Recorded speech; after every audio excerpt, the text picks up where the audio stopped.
So my name's Kinnard. I'm from Bitbox. So I was born and raised in Detroit.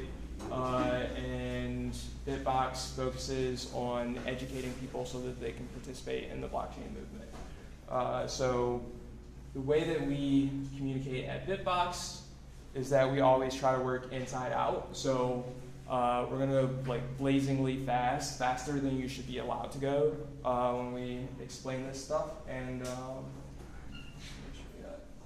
so we're going to work sort of going inside out, and this is how we always try to communicate with everything that we do at the company. So we start by explaining why what's happening is happening, and then we try to explain what's allowing it to take place and how that works. And so a lot of times what this ends up being is basically an explanation inside out of the movement, the technology that enables it, and ultimately the form that it takes, which is an investment opportunity. So starting out, when we first started Bitbox, we would explain to people that basically back in the day, people used to trade gold and silver, and that was difficult and dangerous to lug around. So from there, they moved on to paper currency. From there, they moved on to checks, and from there, they moved on to credit cards, what we use today. This is actually a myth. It's not true.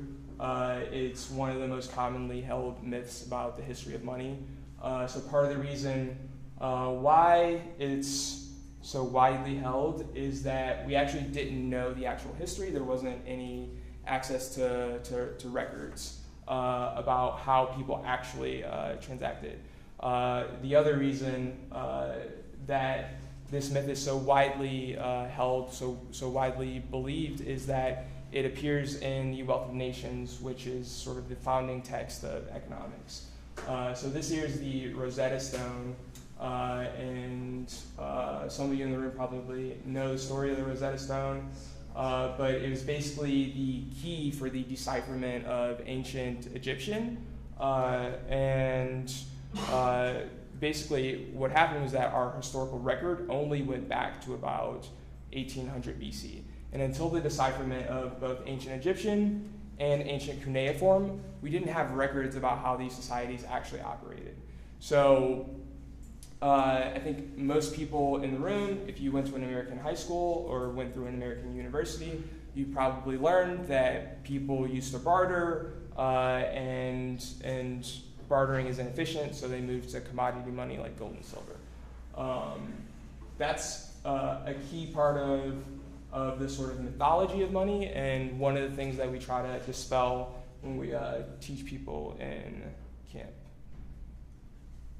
So what happened was that when ancient cuneiform was deciphered and ancient Egyptian was deciphered, this allowed people to understand what actually happened, and that's that money actually started with record keeping and actually started with relationships.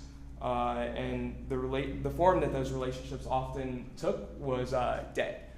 So back in the day, in a Neolithic village, if you think about it, it wouldn't make sense for you to barter with your neighbors, right? Because in a Neolithic village, your neighbors are your family, basically, right?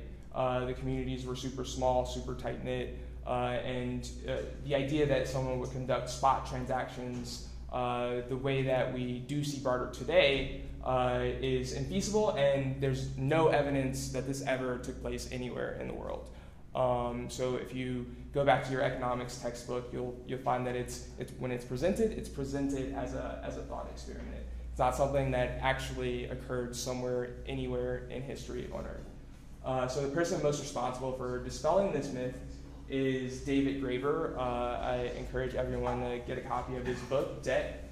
It goes through the history of money and how that history started with relationships and with record keeping. So picking up this story again, at some point, we did shift to commodity money, and we did start to move to coinage. The first coins were coined at about 700 BC in Lydia in Asia Minor, and from there the story takes off again. So that's important to understand because it's important to see how this technology evolved over time so that we can project into the future and try to understand how it is going to evolve over the coming years. So what we saw after the advent of commodity money, after people started using things like gold and silver and started making coins, there was a transition to paper currency. This happened multiple times around the world, and it looks like it happened first in China. So for a long time, though, paper currency was meant to represent a certain amount of some commodity, some precious metal like gold. And there are a lot of people in the room who are old enough to remember when Federal Reserve notes used to say this: redeemable in gold on demand at the United States Treasury or in gold or lawful money at any Federal Reserve bank. They do not say this today. You can pull out a bill from your pocket. It happened in phases, but basically for the average person, in 1933, the country went off of the gold standard. So this was in the middle of a crisis, the Great Depression, and a lot of people attributed the Depression to the gold standard, that the scarcity of money was one of the causes of the crisis and the cause of the economic troubles of the people. And on that basis, President Roosevelt actually signed an executive order that made it illegal for people to take their US dollars and try to convert them into gold. So the country had been on the gold standard. This was how things worked. And by executive order, Roosevelt actually basically made it illegal for people to redeem what was rightfully theirs, and also made it illegal to use gold as currency. So there were actually people who were prosecuted and imprisoned for attempting to take their US dollars that they had already had and try to convert them into gold. And the US government also engaged in actual confiscation of gold from people. So in theory, though, the gold standard continued to persist. It continued to be something that existed, at least on paper, until 1971. So after World War II, the United States printed a lot of money, which it funneled into mostly Western Europe or more so Western Europe, in order to rebuild after the war. And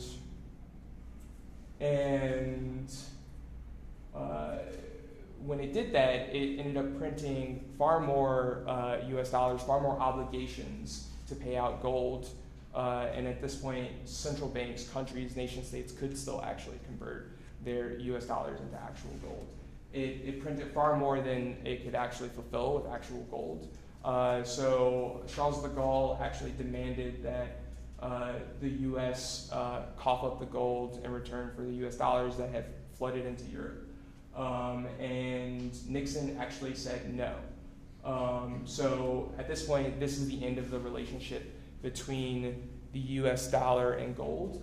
And it's a critical point in history, and in the history of everything that's happening with Bitcoin, blockchain, and cryptocurrency.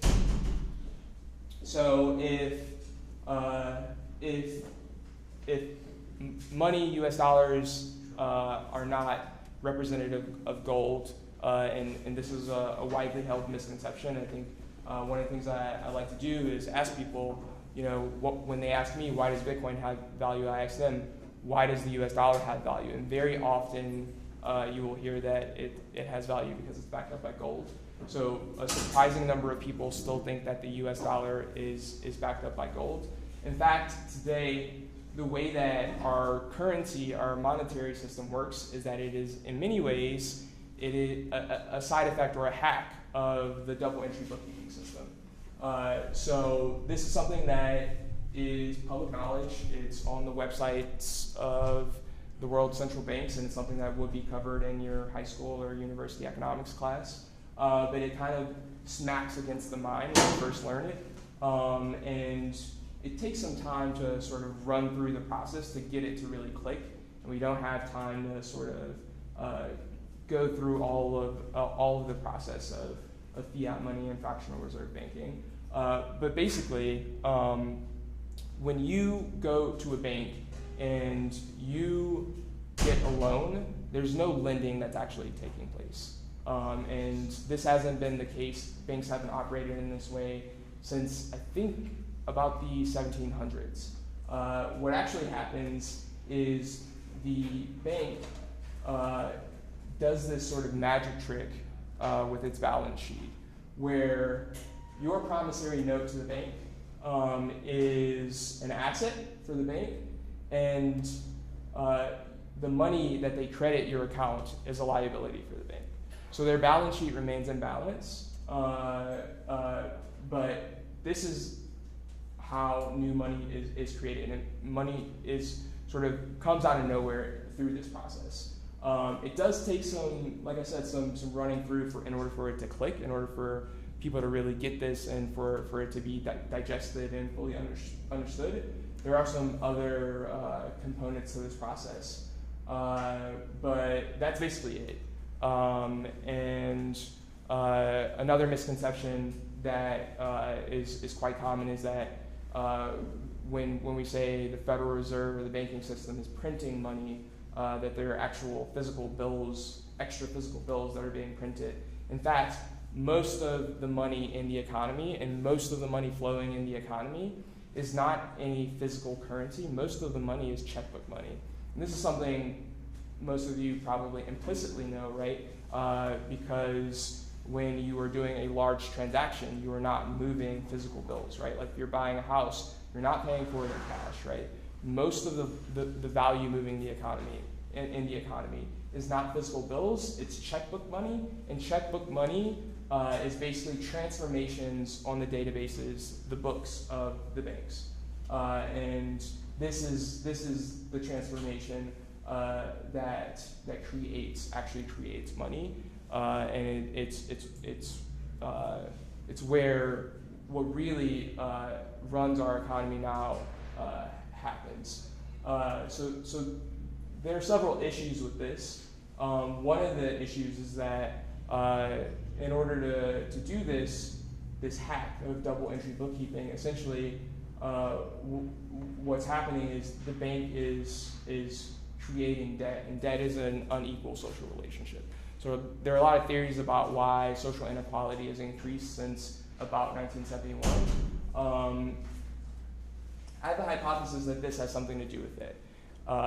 So another interesting problem with this is that you, for example, need to, if it's a very large loan perhaps, work for 30 years and put up some collateral, when what the bank is doing is essentially like typing in some numbers, right? There's no actual material that's being moved. There's no effort that's being expended other than to vet you. And what is not happening is the bank is not acting as an intermediary, lending out other people's money to you, right? That's how banks used to operate. It is not how they operate today. Some other problems. When a new loan is created, of course, you have to pay back the principal plus the interest. But since the money in the economy is created through debt, right? When a loan is created, the only thing that's created is the principal. So there's this extra little bit that has to be paid back that's missing. So what that means is that there's never actually enough money in the economy to pay back all of the loans. So that has other implications and results in other problems. One of the problems that it results in is inflation, because if you don't, in turn, create more money, issue more loans, more debt, then you will end up with defaults. So it's sort of like a game of musical chairs. And the reason this results in inflation. This is a picture of probably the most famous hyperinflation episode in history. It's from the Weimar Republic before World War II in Germany. And the children are stacking bills. The reason that it results in inflation is that in order to keep the music going in this game of musical chairs and to prevent defaults, which are sort of intrinsically built into the system because of this problem, the banks have to create more money. But when they create more money, you end up with the same problem again, right? So there's this winding up, and if you can't keep moving fast enough, you end up with defaults.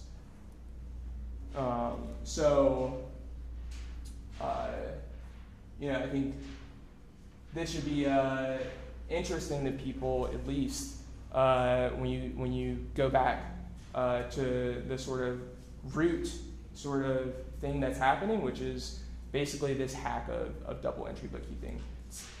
And I think the core idea that I kind of really want to drive home is that we have this anachronistic language that comes from how banks used to operate hundreds of years ago, right? We talk about loans as if there's any lending taking place. And that's not what's going on, but we still behave in many ways in a similar process to how we might have in an older system. So this is actually a picture of a home in Detroit.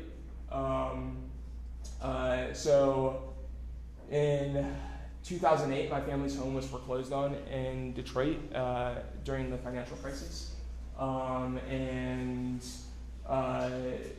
That was my senior year in high school. After that, I took a semester abroad, went to West Africa, had some time to think and reflect, and this was at the height of the financial crisis, while everyone thought the sky was falling and the banks were going to collapse.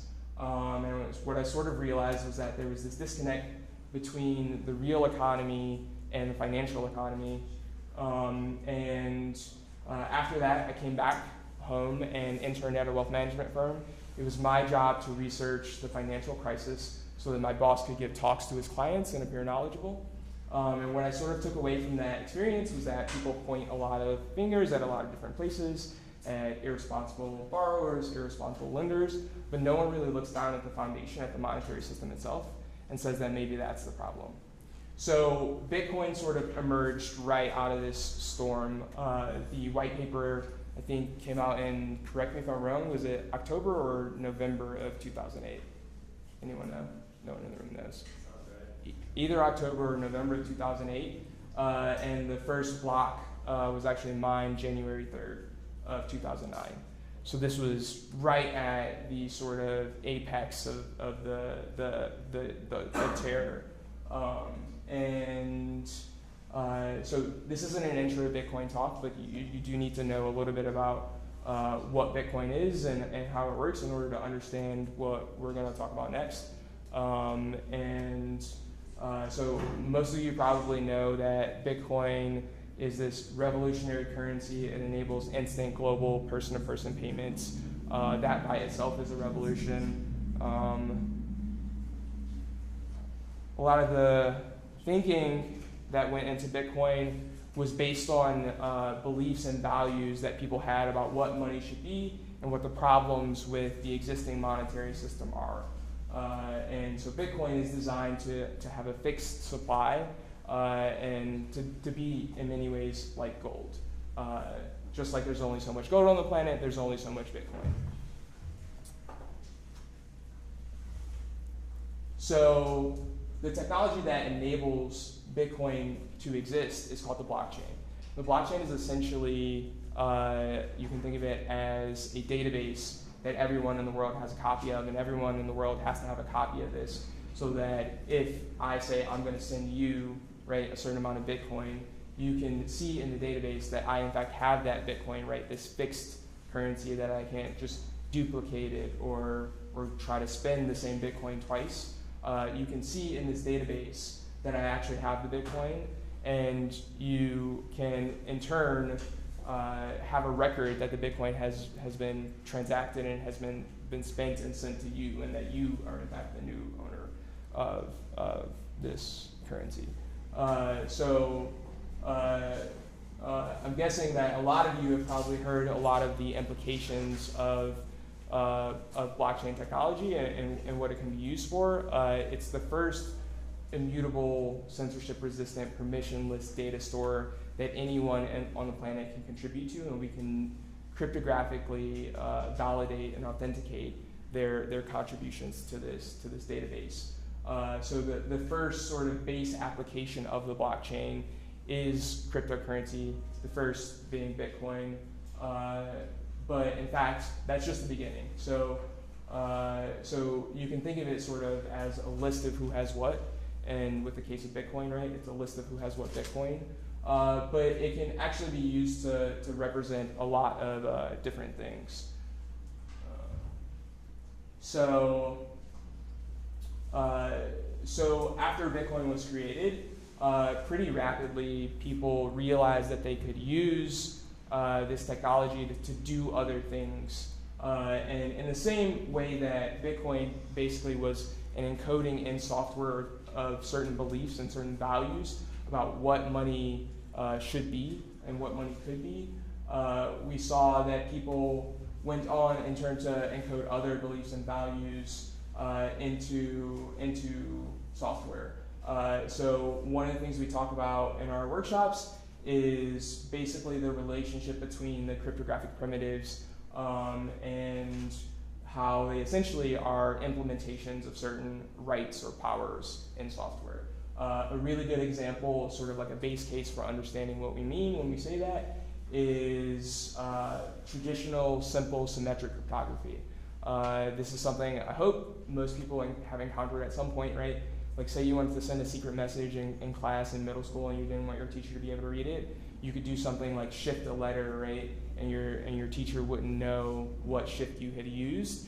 And if you think about it, doing this with software, you are encoding or achieving a right in software. So what we typically do when we want to write is we petition for it, right? We ask the government, please don't read our emails.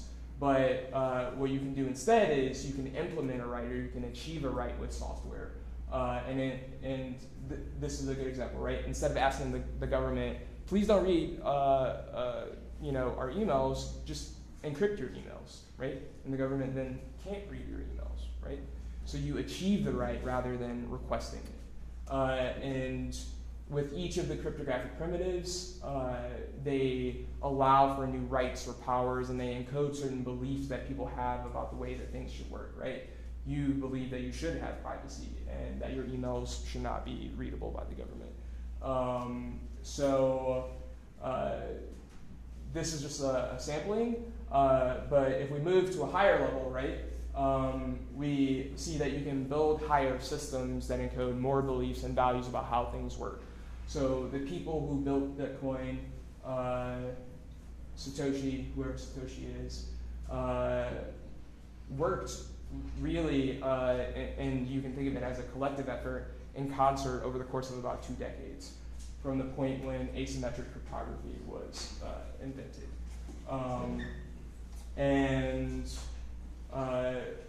A lot of what happened was about encoding a lot of those beliefs and those values about what money should be, right? Money shouldn't be the creation of debt, the creation of essentially an instrument of social inequality, right?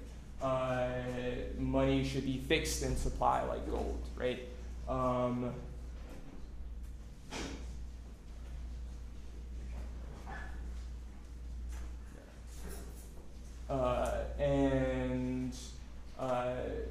There are other beliefs and values that fall under this, but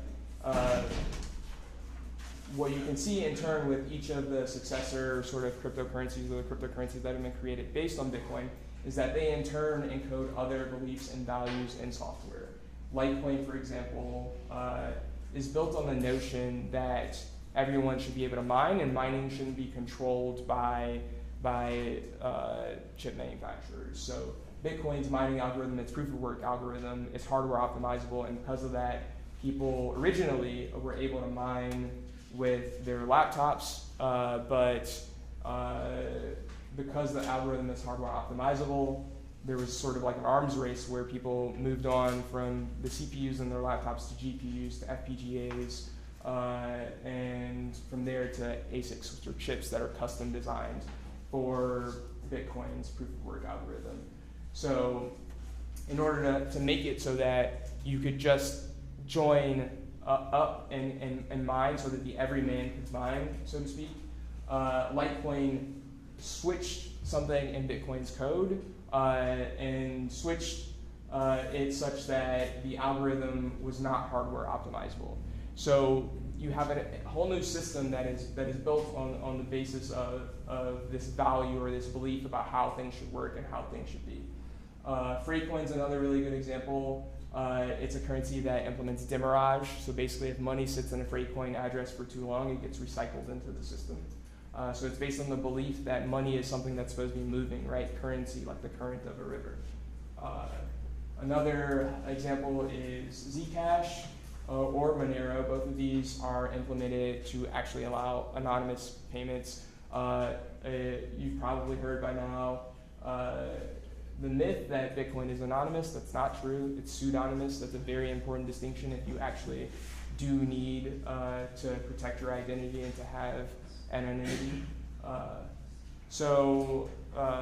These, I hope, are some sort of powerful indicative examples of sort of how this process works and what is happening with at least the meaningful cryptocurrencies.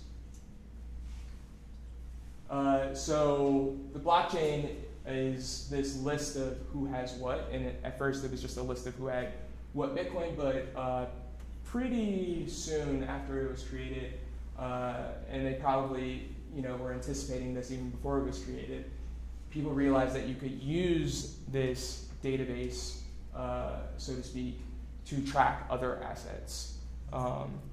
And so people made attempts to create systems that would allow them to track other assets with Bitcoin's blockchain.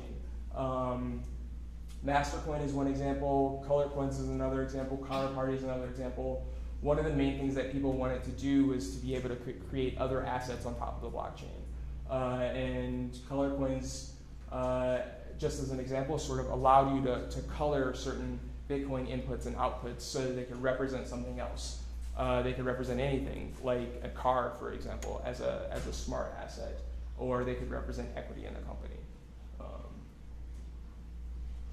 So there were a lot of attempts like this, but none of them actually ended up working out.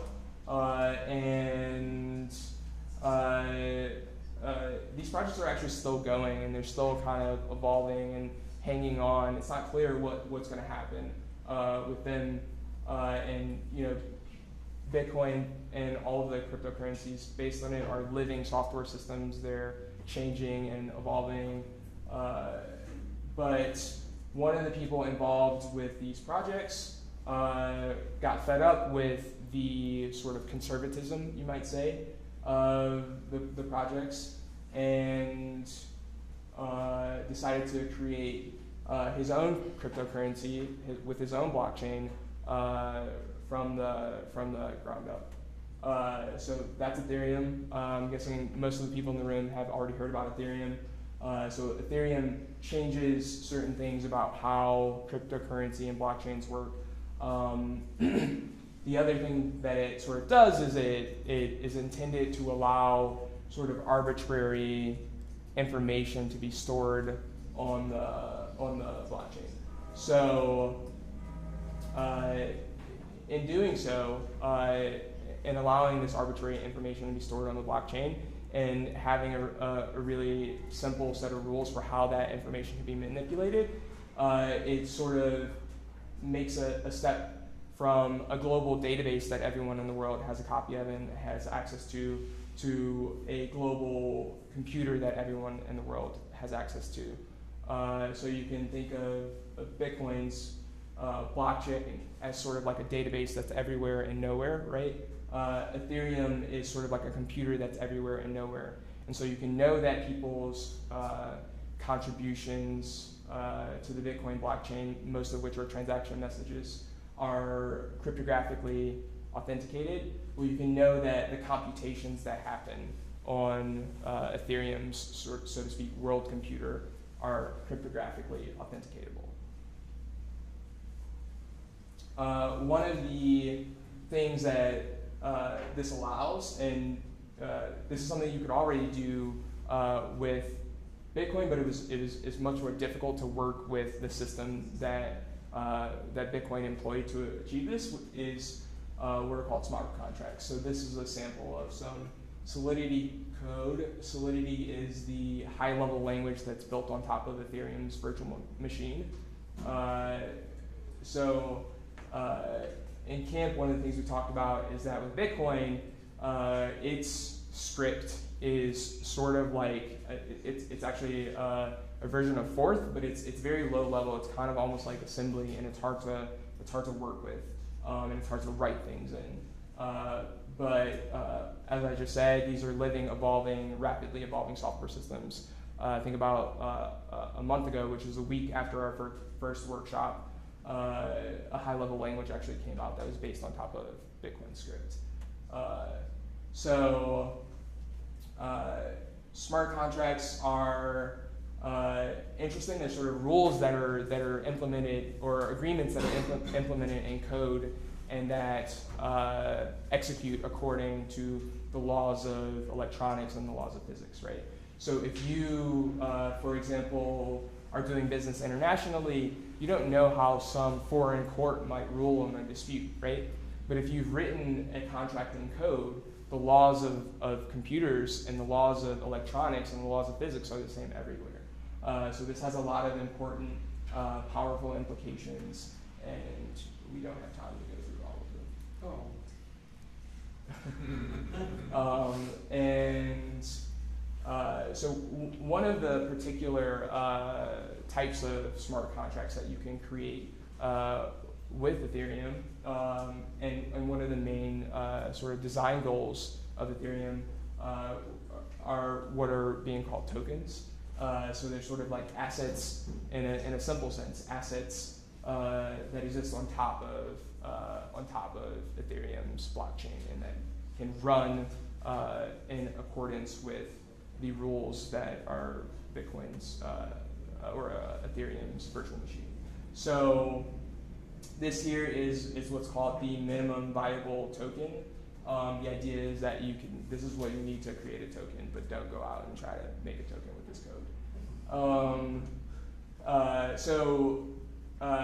This is a really important step in this whole movement because it made it much easier for the average developer to go and create their own, in many cases, currencies, but these can be used for all sorts of other applications. So back in the day, in the first generation, when people were creating these other cryptocurrencies, you basically saw people taking Bitcoin's code and forking it. But when you're doing that, you have to take the entire code base. That includes the networking code, the database management code, a lot of different parts in this really big software system. And what that means is when you're doing that, it creates a lot of opportunities for things to go wrong. And it means a lot of work. You need a really big sort of effort, a big endeavor to create a whole new cryptocurrency with its own blockchain. So tokens make that much simpler for people in that you can use Ethereum as a basis for what you want to do. You don't have to go and write custom networking code. You don't have to write custom blockchain database management code. A lot of what you need is already done for you, and you can also rely on the entire Ethereum network as much as you can rely on any blockchain network right now. So I think in order to understand this, we actually have to go back to what we were talking about earlier, which is accounting. So this is a picture of Luca Pacioli.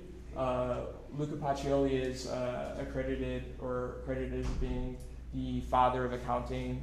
We actually know that he wasn't the codifier of accounting. Someone beat him to it, but that book for some reason didn't get published until years after Pacioli had published his book. So Pacioli codified double entry bookkeeping during the European Renaissance. He was actually the mentor of Leonardo da Vinci, and he described several different important technological advancements in his works, including not just double entry bookkeeping, but double point perspective. So you see a lot of important things happening at once. Revolutions in finance, revolutions in law, revolutions in language, revolutions in accounting. And so I think right now there's this sort of debate going on for various reasons about whether tokens are equity and whether they are or not. I think there are important, meaningful things that we can learn from this lens. So there's a side effect of double entry bookkeeping, and that's equity. So if the average person who hasn't probably been to university tried to start a business and they wanted to keep track of how their business was performing and what their business was doing, they would probably use single entry bookkeeping. They would basically keep a list. And this is how people operated for most of human history up until, at least in Europe, the Renaissance, so the 1400s. This has several problems, and you can't really understand the flaws with single entry bookkeeping until you really kind of like get dirty with it and look at some transactions and look at how some of the errors can be introduced. But basically, the system of single entry bookkeeping allows for certain types of errors to emerge, and you can't tell if they're a product of theft or if they're mistakes. And double entry has within it these error correcting mechanisms. And so that's really important because it allowed people to do business in a more trustless, more decentralized way. Because of these error checks, you could expand the set of people that you could do business with, that you could collaborate with. It's in a way sort of like 15th century decentralization. So back in the day, you could only do business or have people handling your business who are your servants or your family members or your co-religionists. And the advent of double entry bookkeeping solved a lot of the problems for people collaborating with each other and for people reaching consensus with each other. They also allowed people to value the endeavor, to value the outcomes of the endeavor and the operations of the endeavor. So it was exact enough that people could start to make decisions about how to collaborate and make decisions about the future. The other thing is that there's a side effect of double entry bookkeeping where you have this new sort of phenomenon called equity. So typically, before double entry bookkeeping, what was left over just belonged to whoever owned the business, right? But equity is what the business in a way owes to itself. And for those of you who know accounting, you can move this around, right? Equity can kind of be on either side of the balance sheet. So it's interesting because it's kind of like an asset and kind of like a liability. It's what the business owes to itself. In some ways, it's like a new dimension. If you think about sort of this new axis being a function of assets and liabilities. So around the same time, one of the other things that was happening was a revolution in printing, and things took a really big turn when one person in particular printed some complaints about the Catholic Church. When Martin Luther posted his 95 Theses to Ador and Wittenberg. That set off a revolution, another type of revolution in Europe. And you can think about the blockchain in many ways by analogy to the printing press, right? It's this mass dissemination technology that prevents censorship, right? So why didn't Luther end up getting burned like some of the other prior reformers? Because he was able to disseminate his message by leveraging the printing industry in Wittenberg and build mass support. Not to say that Luther's a hero. He's kind of more like an anti-hero. So you see these two things happening, among other things, in Europe, and what we see sort of as a result of these phenomena interacting is the advent of what are called nation states. So often this is phrased as like the commercial revolution, but I think you can really think of it almost as like the equity revolution. So we see a transition from basically states where things are organized based on relationships with a lord or king, right? Everyone is sort of enfeoffed up. And we see a transition away from that towards states that are essentially corporations. That's in part enabled by the advent of double entry bookkeeping and some of the other things that were happening.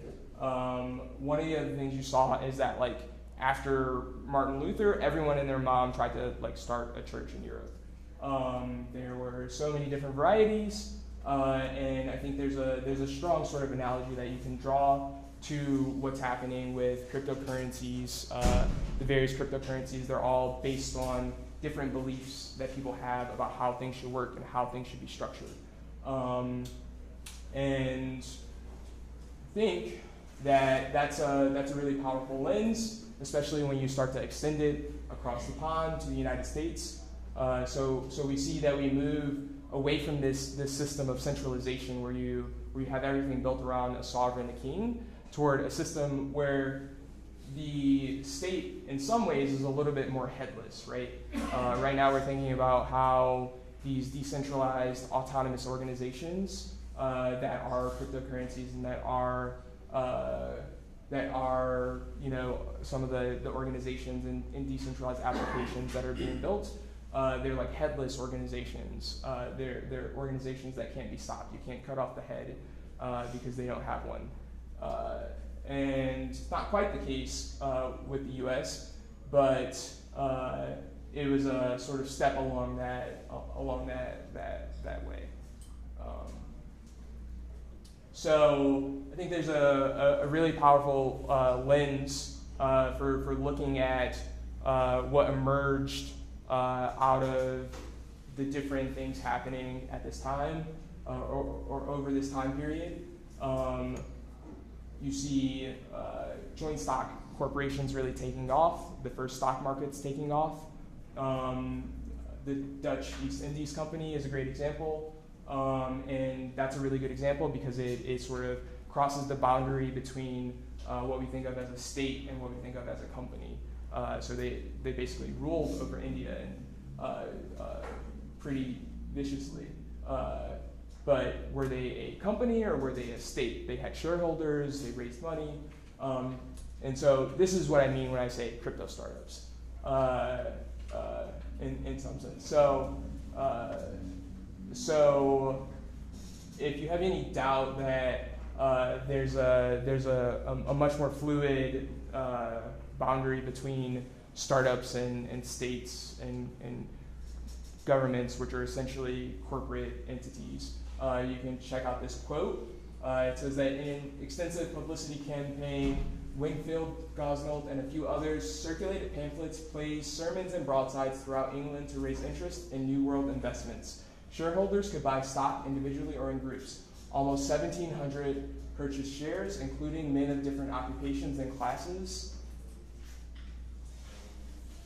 wealthy women, and representatives of institutions such as trade guilds, towns, and cities. Investors called adventurers purchased shares of stock to help finance the cost of establishing overseas settlements. Money from the sale of stock was used to pay for ships and supplies and to recruit and outfit laborers. A single share of stock in the Virginia company cost 12 pounds, 10 shillings, the equivalent of more than 6 months' wage for an ordinary working man. So I think for any founder, this will sound extremely familiar. It's missing everything except the slide deck. Going around, campaigning, pitching, trying to raise money for your company. It just so happens that the company that is being started in this case is both the state of Virginia and the Massachusetts Bay Colony. They both were projects of the Virginia company. So I think what I hope you understand from this is that the startups that we will see going forward, the crypto startups, the products of blockchain technology, will be more like these older startups than they are like the startups that are just sort of narrowly defined today. So other things that are happening that are really important to understand and opportunities with this new technology is that essentially what we have been living under is value systems that are out of alignment with our actual values, and we have an opportunity to bring our value systems into alignment with our values. You can think of it sort of like the Puritans, right? They believed that they could reconstitute society and do so in a certain way, and that's why they were out doing that fundraising, at least in part. The motives for the Virginia colony down south were probably a little bit more explicitly monetary. The other thing that you can do is, with these technologies, is that you can represent and incorporate different types of value and different types of values. You can have tokens that represent social capital, have tokens that represent economic capital, natural capital. You can have a token that represents ecosystem integrity as it's created or as it's destroyed. Upvotes in a social media platform can be another example. And another important property is that tokens allow greater alignment between different groups. The incentive structures allow people who might not otherwise be able to collaborate, might not be able to get over certain problems, to work together and to build things together. They really allow us to work together and to collaborate on a much more massive, unprecedented scale. And you can think of the antecedent for this, the collaboration that was allowed by the advent of double entry bookkeeping with its error correcting mechanisms. So this alignment, I think, is one of the most important things that are happening right now, that is happening right now, because it enables us to tackle certain problems, certain really big problems that we haven't been able to tackle before. Among those problems are the economic calculation problem and the collective action problem. Not going to go into detail about what those are. So in enabling us to surmount those problems and to build these new systems that are more reflective of our actual values, right? We can build whole new valuation systems that are in line with what we actually value. Like, what do you value? Like, what are your values? Like, what do you really want? We can essentially move what is the largest check on human self-efficacy, money, back into our circle of influence. So we have this thinking about money, about what money is and how it works, that it is this immutable, almost like law of the universe sort of thing, when really it's a human invention. And by bringing that back into our circle of influence, we open up a whole new field of things that we can tackle. And that's what we mean when we say blockchain gives you wings. So this is a whole new frontier. I think it's one of the most exciting things that has happened in human history. I'm really glad to be alive and to be able to participate in this. And I hope all of you appreciate the moment that we're at. So once again, I'm from Bitbox, and what we try to do is empower people by educating them. We want people to be able to use these tools to improve their lives and to improve the world. And so I think a strong metaphor is basically a sword. A sword can be used by a good guy, a sword can be used by a bad guy, but what we encourage people to do is take the sword into their own hands. So.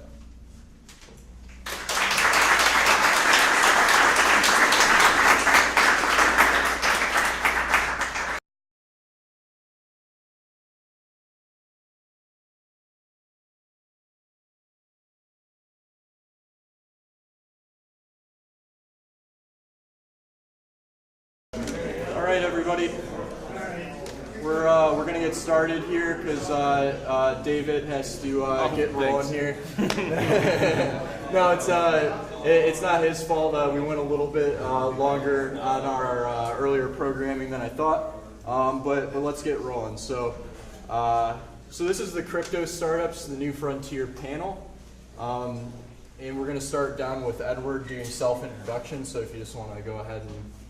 Yep, so Eddie, founder of Mytual, and we're in the business of helping individuals create basically smart contracts that allow for us as participants to implement different limitations on when we can access our crypto portfolio. So basically we're trying to become the betterment of crypto. I'm Kinnard, you already know who I am. I do at Bitbox 3-day intensive workshops. The idea is to take people from zero to blockchain hero in 3 days. And I also help organize blockchain communities like Detroit Blockchainers here in Detroit. I'm David, founder and CEO of Totle. I'm working on products that make crypto investing easy. I'm Rob Konsdorf, native Michigander, live here in Detroit, working on a distributed collective known as Agoric Systems. So we're not a company, but we're a crypto startup, and we're hired by blockchains directly. And yeah, I'm a blockchain nerd, consultant, analyst. Cool. And I'm Adam Zientarski. I was the former director of business development at Benzinga, so the place that we had the event at last night.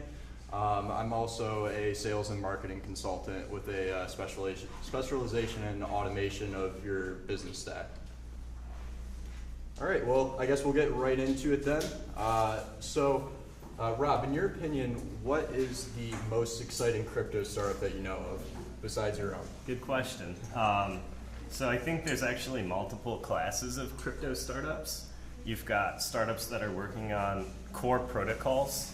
You've got startups that are issuing tokens using ICOs, and then you've got startups that are doing supporting services. We actually fit into the last one because we're just building applications on top of core protocols, and we're not issuing our own token. But I think they all kind of fit into their own bucket, and it's hard to compare. It's like comparing Ethereum versus Totle, right? They're totally different target audiences, and also just one's a protocol and the other is a service. So to answer your question, I'm just going to go through the three categories. So the most interesting protocol for me right now is called EOS. The most interesting application that's being built on top of a protocol for me right now is called Zephyr, and they're actually doing a remittance network that's competing with Western Union using a blockchain network to circumvent banks entirely, and that's using the BitShares protocol. And then as far as services go, I would have to say probably, I don't know, I like Totle. Totle's pretty fun. I've had fun using Totle, so I'll give Totle a shout out there. Thanks, we appreciate that. David? Wow, well, I was mentioned as one of the panelists' favorite startups, so I don't know if I can mention any other ones. No, I would say that my favorite startup in this space, that was the question? Yep. Crypto startup. Crypto startup. Well, I would say all companies in this space are pretty much startups. Even those that have sold billions and billions of dollars in crypto assets or tokens themselves, considering they've only been around for a few months. So I'm a big fan of the decentralized exchanges. That's what Totle is built on top of. So I would have to say probably 0x project. 0x project is a protocol, to go back to the buckets over there. It's at the protocol level. It really allows for decentralized exchanges to be built on top of it. And those are known as relayers in the 0x ecosystem. Then Totle sits on top of the relayers to provide a brokerage-less platform for investors. But I'm seeing a lot of activities. There are quite a few decentralized exchange platforms or systems. Some are protocols, some are different types of platforms that are emerging right now. But I would say 0x has the most activity or development that's being done on top of it. So when that happens, when you see other companies forming their entire, themselves around your project as a basis for all users, that's pretty impressive to see 7 or 8 companies starting to emerge on top of a protocol that you've created. So I really like the 0x guys, and I would say they're probably my favorite startup in the space. I'm going to say Bitcoin because I think when I think about the space and think about what's happening, it's all about the movement, and what a lot of people think is that they're being offered this new asset, or there's this new asset class that they can invest in. But really, what people are being offered are tools for liberation, and I think that in order to sort of achieve that bigger goal, we need the biggest lever that we can get, and right now Bitcoin is still that, and yeah. I'm more excited about the general startups that focus more so on like the real estate aspect of it all, like tokenization of real estate. Has me really excited.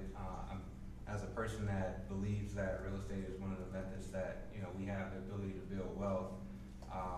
Imagine being able to actually create a token that helps you rehab your property, and individuals who invest in this token can profit from it. So a lot of the startups that have a real estate focus has me excited. I don't have just one startup, but another thing that has me excited. There are a few startups that are focusing around the art world. So I really think that the tokenization of art could give artists an opportunity to have steady income. So imagine if you paint one painting a month, and you parse out a small percentage of that painting and the value of it, and once the artist sells it, you're able to take advantage of the profits, as well as get back your general investment in one sense or another. So those are the things that kind of have me excited, and also Dogecoin.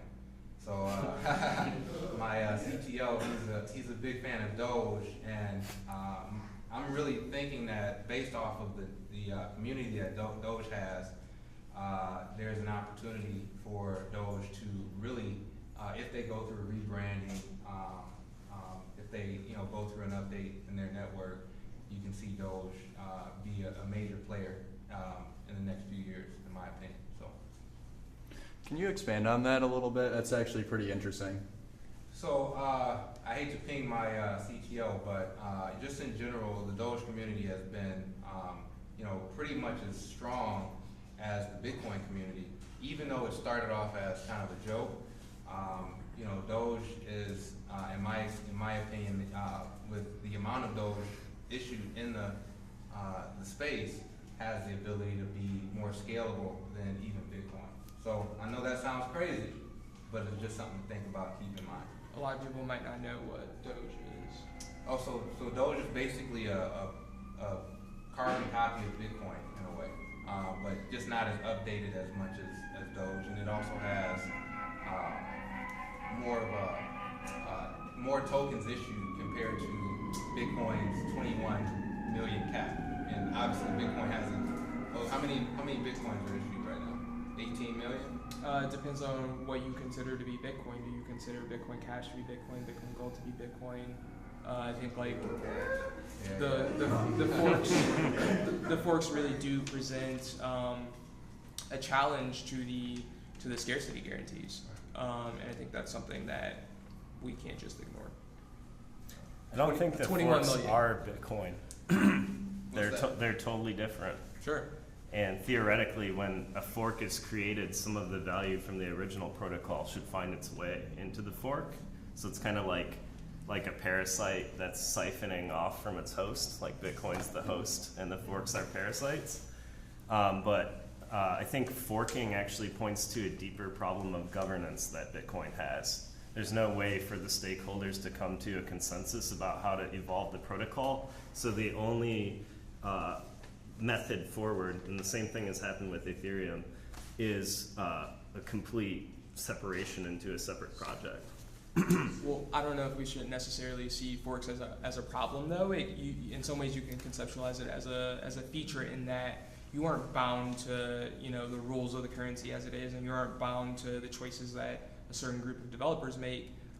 With cryptocurrencies, there are lower exit costs in the same sense that in the early days of the U.S.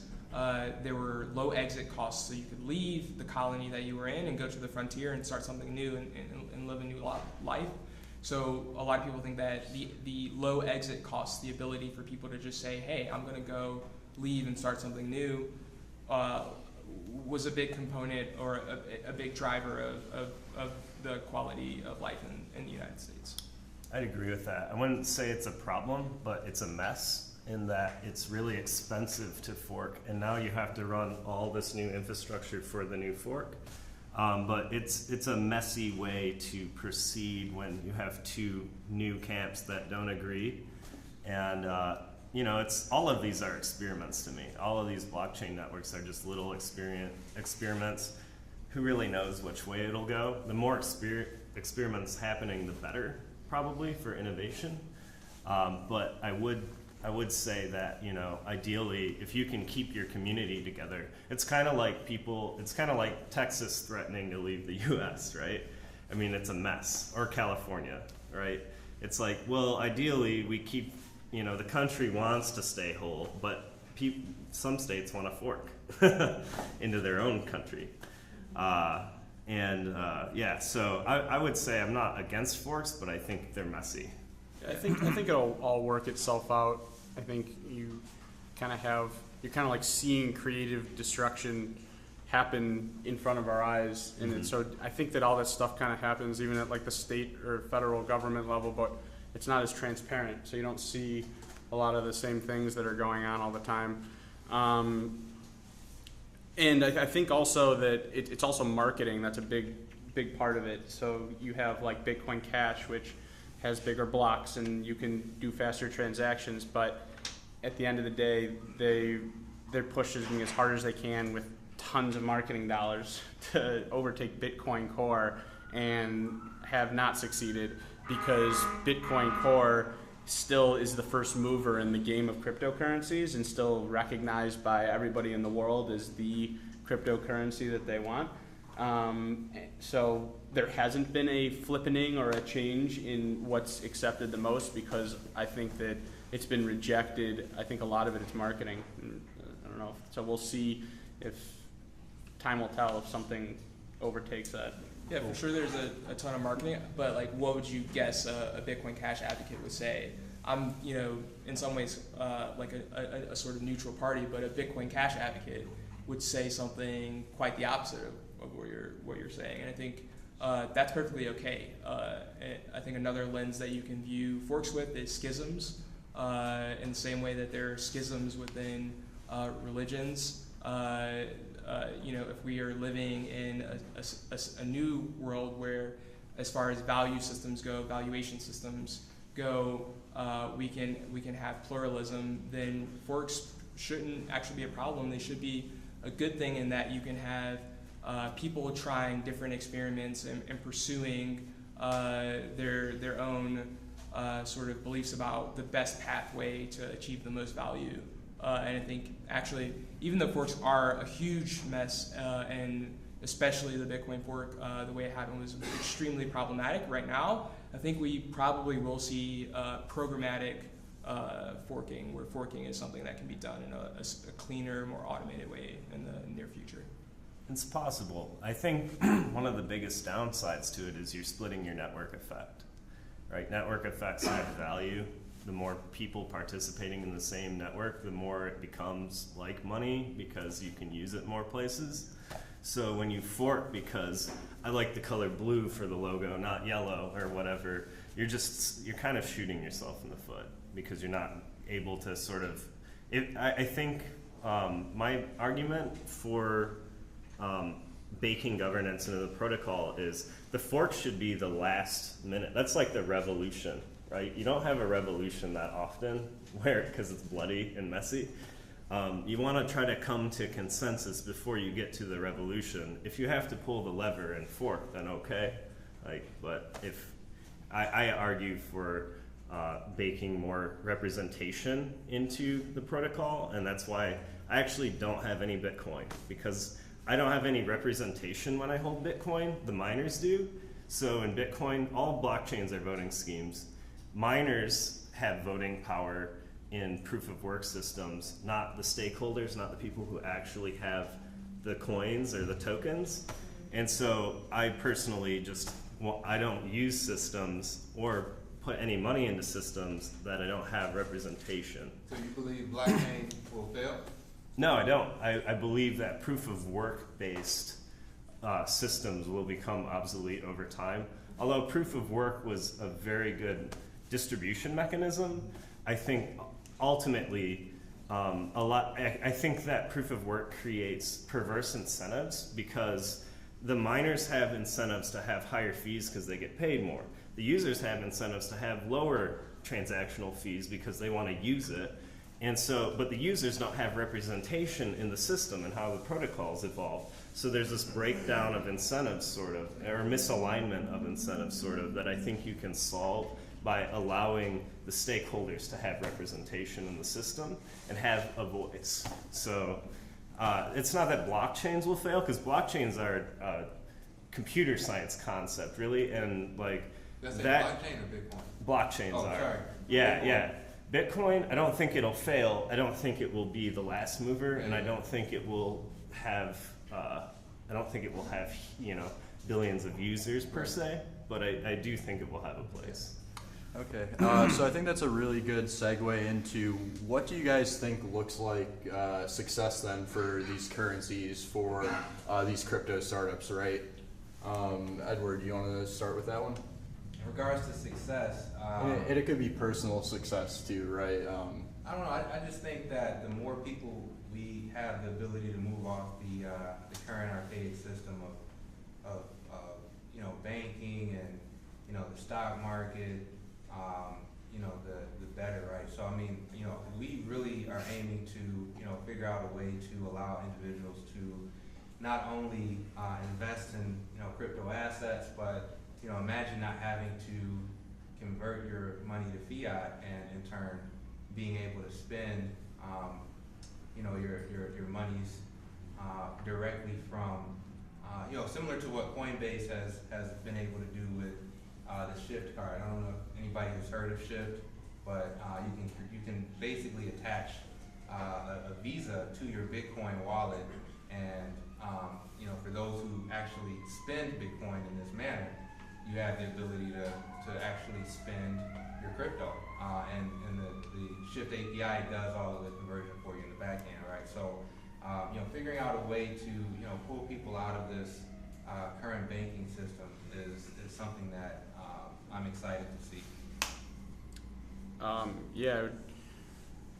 We continue down the line. Kinnard, do you want to? I mean, I think success for a given crypto startup would be very unique to that startup and couched in whatever that startup's mission is. So success for 0x would be very different from success for IPFS.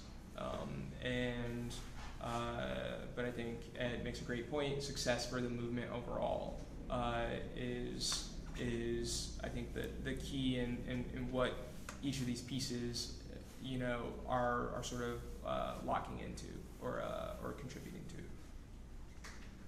Yeah, I mean, I would agree that success for the protocols is utility and network effects. The more people use it, I would argue against that Shift is a movement forward. I would think that all Shift does is allow you to take your Bitcoin and then convert it to cash immediately at the point of sale. So I think that that's kind of not really a movement forward. I think a movement forward would be the vendor accepting Bitcoin for their service. Instead of saying, oh, well, I need the US dollars, so you need a Visa to go ahead and give it to me. I think that that's going backwards. It's kind of like the one step backward after Yeah. the 2 steps forward. Yeah, I mean, it's what's needed right now, I guess, for people to accept it. But I think that the ultimate success is getting ecosystems to be fully functional in terms of vendors accepting the cryptocurrency or the crypto asset for which they're offering their service or product, and users using them in the way that they're meant to be. I mean, that's one of the biggest problems, and I think the next success, I guess I'll describe it in the space, will be actual utility and the realized utility of these crypto assets. Right now, you see the most use for these crypto assets and cryptocurrencies is speculation. I mean, that's all people are doing, is they're buying them because they think they can sell them for more later. That's the biggest utility for cryptocurrencies or crypto assets right now. I mean, the most visited places on the internet for crypto are Bitrex and Binance and Bitfinex. I mean, that's just kind of wild to me. I mean, that's part of the reason that drives us to work on Totle is you shouldn't have centralized authorities for an industry that's based on not having centralized authorities. So I don't know, I think the next success is utility or the utilization of the crypto assets in the way that they were meant to be used. Yeah, I agree with you on that one. Users. So to get users, you need usability. Right now, the usability of blockchains is extremely poor. I don't know how many people in here have created their own Ethereum key pair and sent assets to it and put it in cold storage and write down your paper seed and all. There's so many just jargony words I can throw out that are part of the process for understanding how to properly secure your own crypto. It's hard. It's really hard to do digital security in crypto. So leveling up the usability so that millions of people can use products built using blockchains. Like one of our friends, or one of my friends who's building a startup here for crypto, his name's Alex, and he's doing Passage X. He has a great blog post about how the blockchain should be invisible. It should be.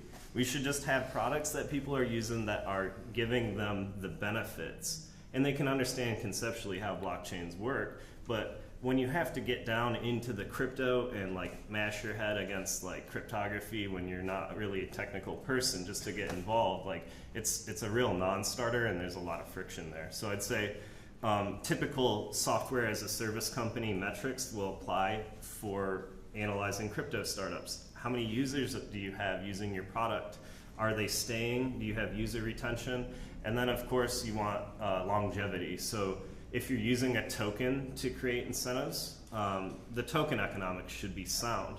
There's a lot of tokens out there. In fact, I would say at least like 98% of the tokens on the market are vaporware or BS.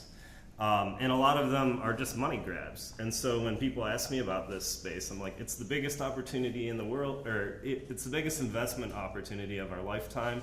It's gonna change a lot of people's lives, mostly in third world countries, not in our country. It might actually bring the quality of life, the relative quality of life down a bit in our country compared to what we're used to.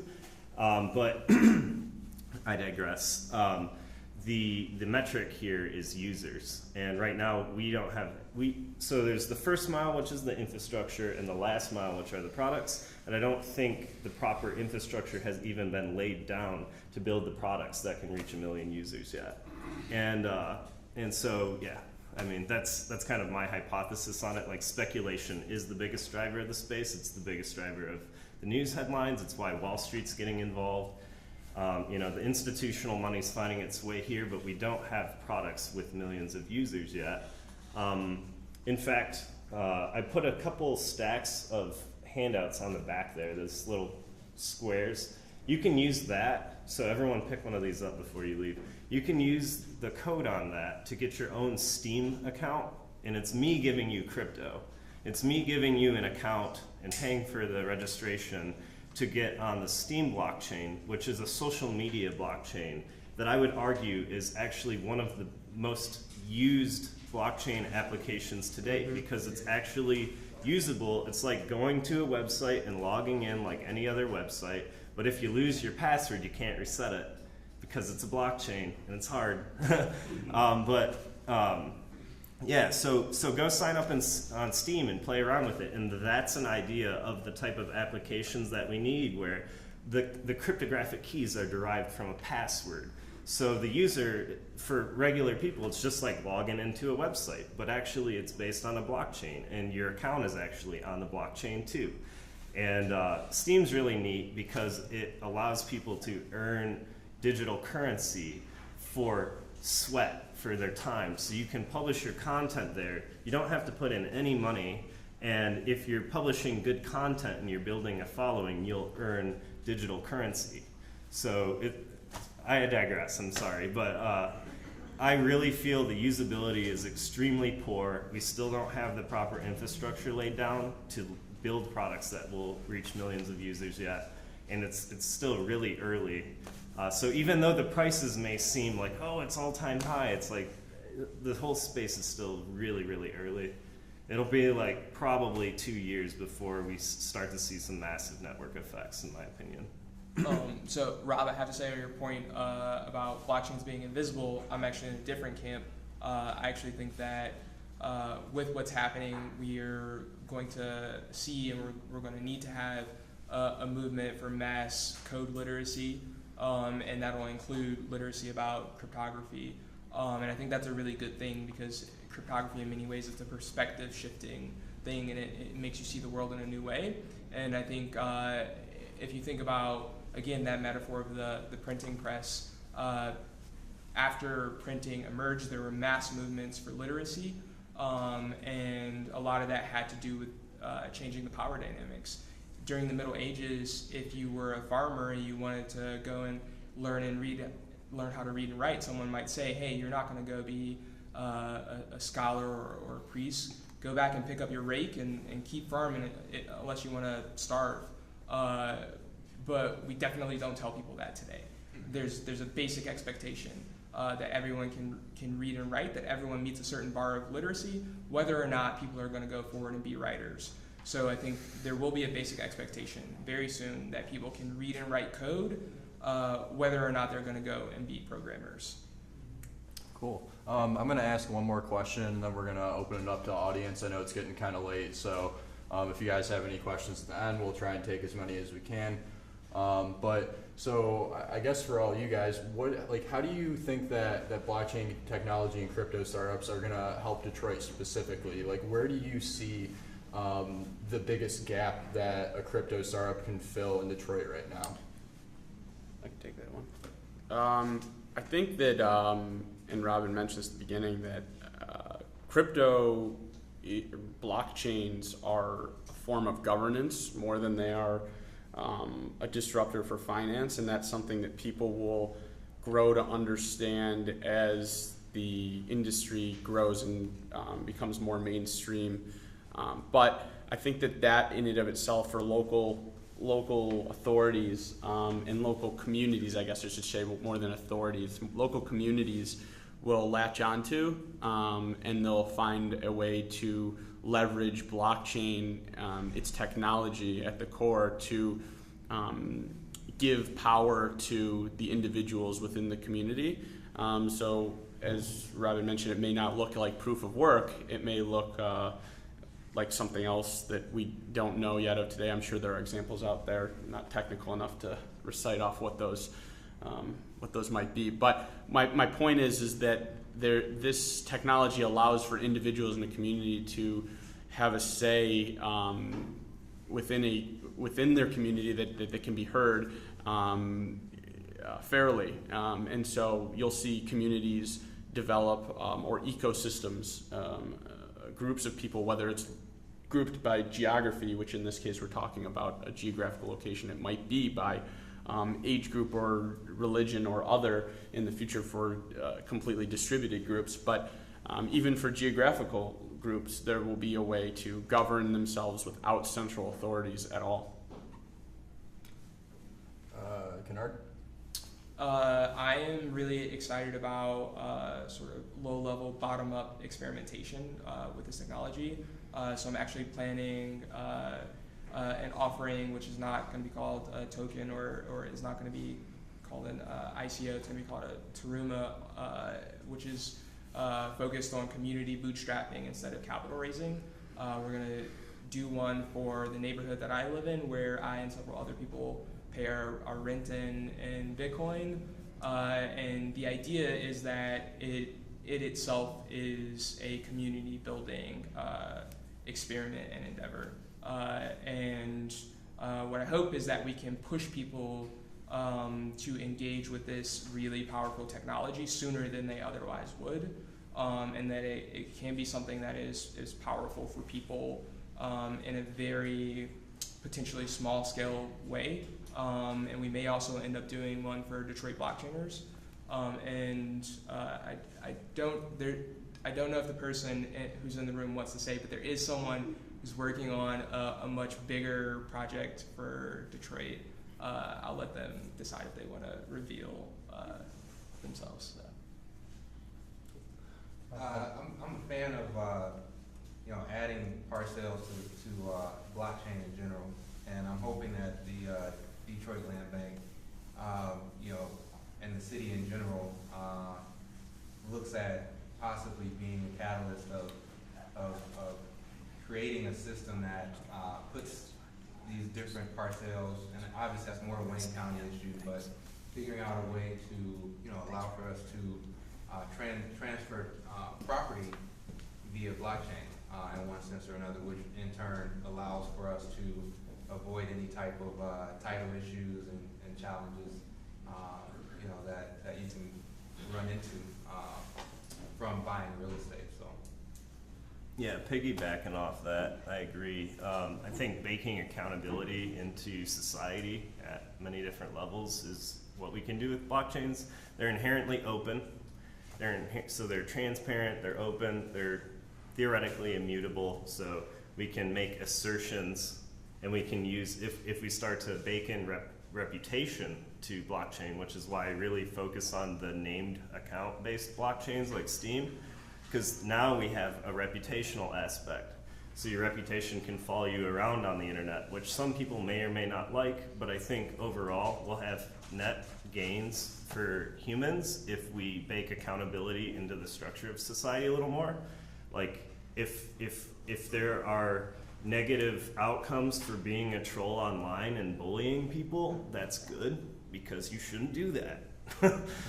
So I really lean on the reputational and accountability things that we can accomplish with blockchains. And I think as for Detroit, which is known to have a very corrupt, impenetrable government, like having Detroiters be able to hold their government accountable using blockchains is really important. Allowing communities like the North End to own the infrastructure, have shared ownership of infrastructure like a meshnet. So now everyone is helping to subsidize the cost of internet for the whole community, for instance, and bringing down the cost so it's more accessible to people at lower levels of income and things like that. Like spreading out the efficiency gains that we can bake into society so that more people get a piece of the good life or whatever is kind of why I'm in this. And of course, like Kinnard has said earlier, like we're encoding our morals in software.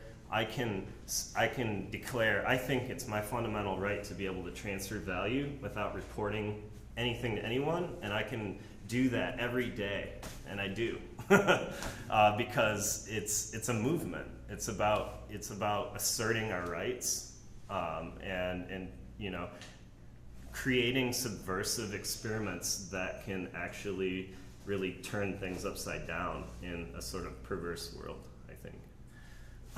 Awesome. So we're going to wrap up there. If anybody has any questions, we'll take the questions on the panel now. But if not, that's okay too. So the question is, do the panelists think that the crypto startups have been prepaid too much money via their ICOs or what have you? No, I don't think so. I think ICOs are the most successful. Not even Dogecoin? Not even Doge. But I think ICOs are the most successful experiment on blockchain, in my opinion. We've been able to circumvent, as a startup, the need to go directly to a VC and in turn crowdfund. And of course, there are challenges in regards to the, impending, SEC regulatory challenges specifically here within the States. But, startups have been able to raise billions overall, right? And I think it's an opportunity for us to take advantage. And of course, you're going to have some failures, but I think that goes back to the self-governance and the responsibility aspect of individuals in this community, doing your research to make sure that you're investing in an idea that you believe in and that might potentially have wings. Now, some people will get burned because people are chasing these returns, but overall, ICOs are, in my opinion, the future. Yeah, so I mean, I agree with Ed on that point about what we're seeing with the unprecedented capacity to raise and to crowdfund. I think that's really good, really important. It's the right direction that things should be going in. I think what we're seeing is people power, and it means that we can tackle things that we have not been able to tackle. We can collaborate on a mass scale to take on these really megalithic endeavors, and it's a new frontier for the species. That being said, I think the signal to noise ratio right now is horrible, and for lack of a better term, most of what's out there are shitcoins. And I didn't know you cussed. I agree with that. Only when it comes to shitcoins, it's that bad. It's a technical term. It's a technical term. I totally agree with Kinnard on that last point. I think that having too much money as a startup is bad. Actually, you should just have exactly as much money as you need, because if you stay hungry, you're going to build a better product. You're going to go out and test your hypotheses in the market faster because you have to, because your money's running out. But when you have, if you look historically at regular software as a service companies, the ones that raise a lot of money have a lower chance of success, like disproportionate to the ones that raise just enough, because they're staying hungry, they can't rest on their laurels, they can't sit back and be like, we're gonna coast and build a product for 5 years because we have 5 years of runway. Instead, they're like, oh crap, I have to deliver this prototype in 3 months or 6 months or whatever. Yeah. So I think having less money, and so that's where the moral hazard comes in with ICOs, because people are going out and some of these teams are trying to raise as much as possible. Maybe that's good compared to their roadmap and what they actually plan to do, but I think what's really important is to have accountability baked in. So if you don't hit this next milestone, then you don't get that next payout. You shouldn't just give people $300 million and expect them to build a really great product, because they can just go retire now. Seriously, and there's people doing that. And if you I'm not gonna slander any companies or any startups, but if you go do your research, there's plenty of scandal around people paying themselves enormous amounts out of the ICO funds they raised, and they haven't built anything or delivered anything. So I think accountability is key. You got to keep in mind, though, as a black founder, VC funding is pretty much non-existent, specifically in Detroit, right? So, doing an ICO raise is going to give us an opportunity to take advantage of a funding method that is, obviously untried in a number of ways, but it gives us as black founders or minority founders an opportunity to raise funds to do just that. Try our hand at building out this idea. That's a great point. I think it opens up the opportunity for individuals outside of the typical, realm of a startup founder, and it gives, some of the largest ICOs were done by people of color. So that excites me. Yeah, that's a great point. It comes down to the democratization of finance. That's why ICOs are really compelling and innovative. but at the end of the day, that accountability should still be there, and you shouldn't just give them all the money at once. And so I think if you look at, I'm not a big Ethereum head, but Vitalik actually just proposed a new standard for ICOs called DAICO, and that actually bakes accountability and governance into the ICO process. So the founders are getting a trickle of a stream of funds to fund their startup, rather than a huge chunk that they can use at will. And so I think I totally agree. Like, ICOs are innovative, but you have to have that accountability too, or else human nature could take over and someone could run away with 300 million. You know, like. So I mean, I think the point you raise, Rob, is something that is true of traditional startup fundraising. You will see a lot of teams, a lot of companies that just waste their investment money, and the scale I think isn't the issue. I think when raising like $2 million was like a ton of money back in the day, I think you saw the same thing happening. Mm-hmm. And so I think what's, in my opinion, more important is that we have the removal of gatekeepers. We can fund projects that otherwise wouldn't get funded. We can do things at a bigger scale. So we may see, bigger startup collapses, but I think the successes are more important for us to look at and focus on. And I think if you look at the trend over time of power, the power dynamic between investors and founders, as a founder, I think what's happening now is very positive, very fruitful. It may be something that takes time to work through, but ultimately it is progress, and I'm pretty excited to see it happening. That power dynamic, though, that's good, because now the technologist isn't at the whim of the VC or whatever. Like, oh, you get this piddling amount because I have the money to fund it. Now the technologist can be like, well, I actually know how to build it, and this is how we're going to do the cap table breakout or whatever, distribution. You got to realize too, like VC funding, like a VC, it's taking longer for a VC to realize their gains. Companies or startups are not being acquired as quickly as they used to be in the past. Mm-hmm.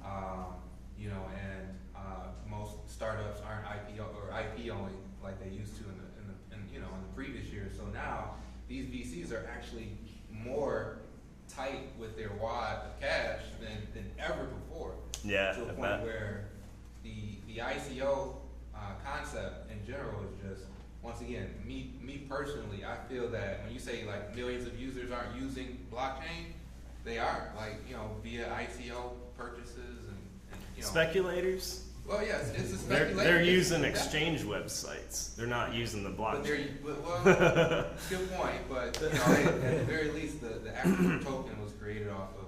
Yeah, you're right. Yeah, that's true. Okay, awesome. So the next question back there in the right. Question is explain EOS and Steam and why they're going to change the game. Okay. Well, it goes. So let's see.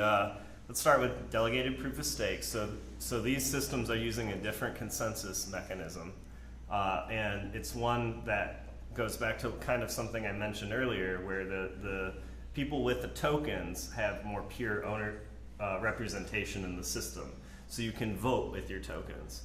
And so that's actually how Agoric, the entity that I'm running, gets paid. We get paid in tokens for running infrastructure on two blockchains. One's called PeerPlays, another one's called Muse. They're both delegated proof of stake.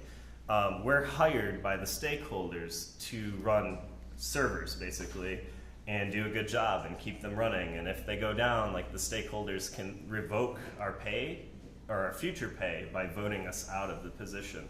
So what these are known as DACs, decentralized autonomous communities, collectives, corporations. There's many different ways. DAO is another one, so decentralized autonomous organization. They're all the same idea. Yeah, but there's a difference, I think, between a DAC and a crypto startup, because some crypto startups are traditional companies. and a DAC is like enforced at a software protocol. So, I mean, in my definition, I would say actually a crypto startup has to be something that is implemented in cryptography and with cryptography. Okay, that's a good distinction. That's Not a good, just that's startups a good in the crypto space. definition. Keep Cool. So yeah, there's this different paradigm where it's like, okay, we're going to elect the block producers. They're going to run the infrastructure. And the way delegated proof of stake works is it's optimized for performance and throughput. So delegated proof of stake chains are confirming transactions right now in 1.5 seconds on average, and they're capable of doing thousands of transactions per second. When you put this up against traditional blockchains like Bitcoin, Ethereum, you're working with like 15 and 30 transactions per second. And throughput is the major reason why the fees increase, and also the major reason why sometimes you send Bitcoin and it takes hours or days or whatever. You know, if you've ever been using the protocol when it's congested, you'll understand this pain. So the whole design of delegated proof of stake was to allow us to create blockchains that have the consistency, the guarantees of a blockchain, the immutability, while also optimizing for performance. And EOS is essentially the latest generation of that development that started with a project called BitShares. So BitShares was the first delegated proof of stake chain released in 2014. I actually got really deep into crypto because I stumbled on bitsharestalk.org and went down this rabbit hole, and now I'm here. That's literally what happened. Like, I started out there. So I'm also biased, but BitShares has this worker proposal system where you can hire developers directly through the protocol. So the stakeholders, like a developer can create a proposal and say, I'll do this work and I want to get paid this many tokens and so on. And then the stakeholders can vote it in, and if it gets accepted, then that developer's getting paid every day now. And so what happened with BitShares was the founder, his name is Daniel Larimer, the guy who kind of invented DACs. He coined the term DAC, and he also invented delegated proof of stake. He created this worker system so his stakeholders could pay him to work on BitShares. And they didn't elect him. So then he's like, all right, well, I guess I'm done with this project. And he went on and did Steem. Another thing is Steem had a lot of innovations in it that would have caused the core design of BitShares to be changed a lot.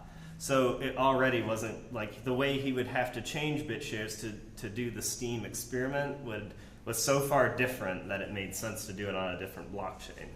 And his whole idea with Steem was like, we're going to release this how everyone releases blockchains, which is you make a post on bitcointalk.org, you do your announcement thread. It's kind of like this level playing field like idea. Like, if you don't launch a chain in this way, then you're cheating, basically. It's kind of like this honor code. Like, you have to give everyone a fair chance to participate in the start of it. Well, anyways, Steem had mining, and the whole idea, Dan has a blog post about this called How to Raise Funds for a Crypto Startup, or how to fund a crypto startup without raising funds is the name of it. And what they did was they released Steem, but they didn't mention that, oh, by the way, it's going to be a social media, distributed application that pays people to post. And so then the development team ninja mined it. So they released it, and then they mined the shit out of it. And this company, Steemit Incorporated, which hires developers today, actually has 30% of the Steem supply. But they've been funded for years now because they launched their blockchain in this way. So it was kind of like a response to Dan not being funded in BitShares. He kind of got overfunded in Steem. And so Steem has fundamental problems with distribution. Anyways, long story short, Dan finally got hooked up with some big players in the space, Brock Pierce, and a number of other ones, and they're like, we want to give you a ton of money to build the ultimate blockchain, and that's basically what EOS is. They're designing it to have, actually it'll be the first blockchain with a constitution. So everyone who's using EOS will digitally sign a constitution as they send transactions on it. Like Steam, it's actually got 0 transaction fees, so it uses this bandwidth rate limiting model to eliminate fees entirely.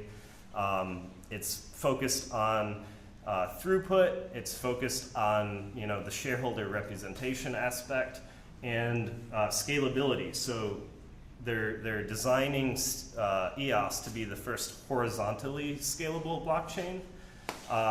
So theoretically, and this remains to be seen, this is why it's sort of a bet, if they'll deliver. Like Dan's got a good track record and he's got the smartest minds in the room working on this, but they're working on really hard problems. And so theoretically, if EOS is delivered the way they want to, it'll actually be scalable to millions of transactions per second, and it will be able to communicate to all those other DPost chains. So it'll be able to communicate with Steam, BitShares, PeerPlays, Muse. So they're basically creating Voltron. And this is all happening quietly, and like the media is still focused on Bitcoin and Ethereum. And so there's a lot of information asymmetry in the space still, because you really have to dig in if you want to find where fundamental innovation is happening, I think. So I heard that Rob, you're going to be doing a talk for Detroit blockchainers on proof of stake. Yeah. Delegated proof of stake. Yeah. I'll do a talk on this. Yeah, I need. Kinnard's been asking me to do that for a while, and I'll get it together. I'll catch up with you in a few days. Yeah, so the question is, with the state of like the political landscape right now, and a lot of people are, they don't really believe like voting will affect anything in their lives. Why should they trust, I guess, these blockchain-based systems, or why will these blockchain-based systems be any different than voting as it is now? Mm-hmm. It probably won't be to some degree. I think voter apathy will always be a problem. We've seen that with delegated proof of stake chains today. So, maybe only 10% of all the stake is ever voting, right? It's just like, the voter turnout for the federal election in the US, it's dismal. Part of it's because it's hard to use these systems, and a lot of non-technical stakeholders don't want to figure out how to vote because they have to dig up their keys and access their stake, and it makes them paranoid. I think the key is there's a few points I'll touch on. One is larger stakeholders have more incentive to vote because the outcomes directly affect the value of their stake. So it's just like a company. Like if you're a large stakeholder in a company, you want to show up to the board meeting and say your piece, because if it goes the way you don't think it should go, then maybe your perception is the value of your stake will go down. So I think we'll always see larger stakeholders participating because the value of their stake is at stake. Yeah, but you're right. Voter apathy is totally a problem in these voting schemes, and it's really hard. I think trying to make it easier is better. But yeah, when you have money on, I guess the pure answer is when you have more on the line, you're more inclined to participate in the voting process. Kinnard, do you have anything to add? I do. I don't know if, so I mean, quickly. Right. So from my perspective, I think there are advantages to both systems, and I don't even necessarily think that there's a mutual exclusivity, but I think in some ways proof of stake is like the situation that existed at the outset with the United States, right? If you had stake, like you own some of the land, you could participate in the political system. And I think we know a lot about, or enough about these systems to know some of the critical flaws about how they can behave and progress over time. That being said, delegated proof of stake is different than proof of stake, and I think that something that could be interesting is if you can delegate to someone who's actually a domain expert for certain areas. Like my best friend's a doctor, and as far as like health policy goes, I would trust his opinion over my own for a lot of things. So I should be able to delegate to him. You can do that. It's yeah. called proxy voting. So yeah, if you're a stakeholder and you're like, I just don't have the mental bandwidth to partake in this governance process, you can just be like, here you go, you can have my voting power. I still own the stake, but someone else I trust can vote on my behalf. Isn't that dangerous though? Like if you were to look at, and I'm not my CTO is more in tune in that regard, but like Bitcoin, is it true that 1,000 people that own a majority of the Bitcoin that have been mined, right? So It's hard to measure that. but The Gini coefficient is super poor. The Sure. distribution of Bitcoin is really bad. Between addresses. Which Between is addresses, Which is yeah. what we can measure. It's hard to Right. to pair addresses. There's no proof of identity on the Bitcoin chain, so you can't actually say there's this many people. But you yeah, can't, or so you can, but you just don't know, right? you can't. Right? Exactly. Yeah, it's an unknown. So the challenge is, and especially if you're doling out your voting rights to somebody, isn't there a possibility for a group to rig certain? To collude. Correct. Yeah, So- I mean, if you look at BitShares, so BitShares Dan realized with BitShares that there's actually too much influence centralized amongst certain participants. So there's actually like 4 or 5 voting proxies that basically can like make proposals pass or fail. There's like 1 or 2 in China, and then there's like 1 in Germany and some other anonymous guy. And so it's like, in practice, yes. And so the key to making these voting schemes robust with delegated proof of stake is minimizing the influence that large stakeholders can have, which is also why I'm really into EOS, because the way they've done their token sale, it's a year-long token sale. It's the largest raise in the whole space right now. I think they've raised like $1 billion. Why do they need all that money? Actually, they put $1 billion Is that up. what you were saying? Why do they need all that money? No, but what the point is accountability is important, right? The point I'm making is by making it really hard to buy a lot of influence in the system, which is what they've done. They've penalized whales, basically. So right now, this voting system will be more robust in EOS compared to Steem and BitShares because the distribution of the tokens are actually much wider because it's way more expensive to become a whale. And so the hope is that, these voting systems will be more robust with a more robust distribution. But I totally agree, like if, I was thinking about that earlier, actually, like I'm an EOS fan. They've raised the most funds of any ICO or token sale. And the way, if you read their legalese, the development company, Block.1, actually claims it all as revenue. And so they're not pledging any of those funds for development because they've already funded the development side of their project from private investors. But what they've done is they've pledged $1 billion to be given to venture capitalists. They just named the second partner today, who's Mike Novogratz. He's like a hedge fund guy. Yeah, and it's like, okay, so they've got a Wall Streeter guy, like that's kind of crazy. But I guess the point I was trying to make was it comes down to reputation. Like you can read through the the EOS legalese, and it's kind of scary. It says straight up, if you're in a U.S. person, don't participate. I don't care, I'm participating, but it says that, and there's a reason for that. They've protected their ass. They've said this is all our revenue, and it comes down to trusting the motives of that team. And really, like Dan Larimer's vision is the reason why I support it, because I've followed that guy in his work for so long, and I believe in it. I believe in his ideology. And so for me, it's like, yeah, Dan's a good guy. He's delivered like countless times. He's not going to run away with the money this time. But there is that sort of trust and reputation aspect here that's at play. And so, technically they could. They've even invented the legalese so they could run off with the money. But if you go look at GitHub, there's 20 new commits every day. so they're working on it.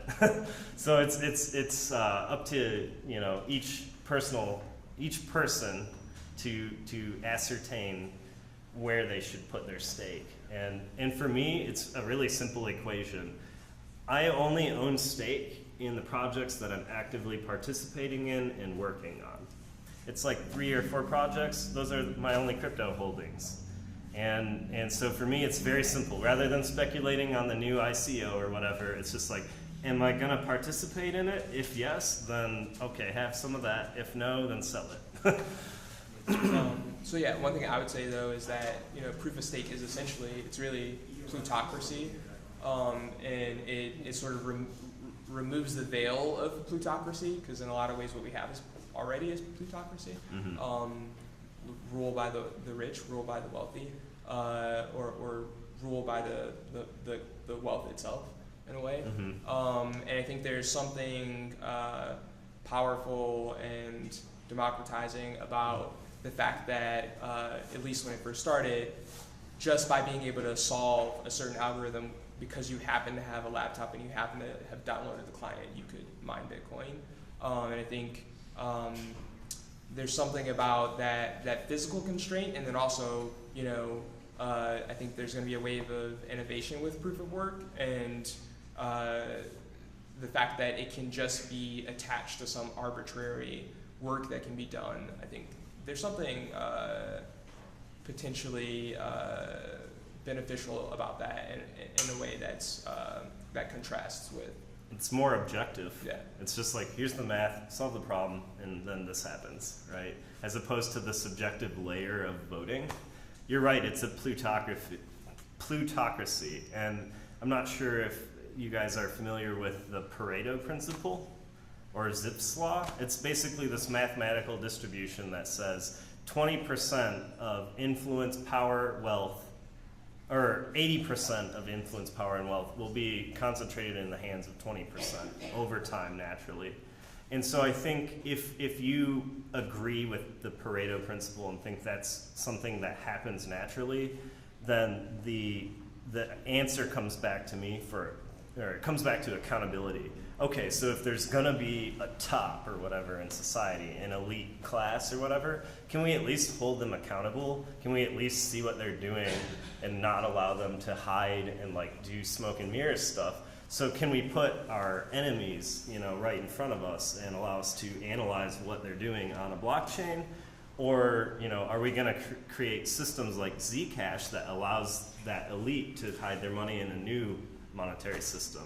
And so I think there's a real big sort of moral hazard that we're going to run into with invisible value transfer, because it's like, well, what's going to stop the existing elite, you know, sociopaths or whatever, if you want to draw a straw man, from just moving all their wealth into that, and now it's invisible, you know?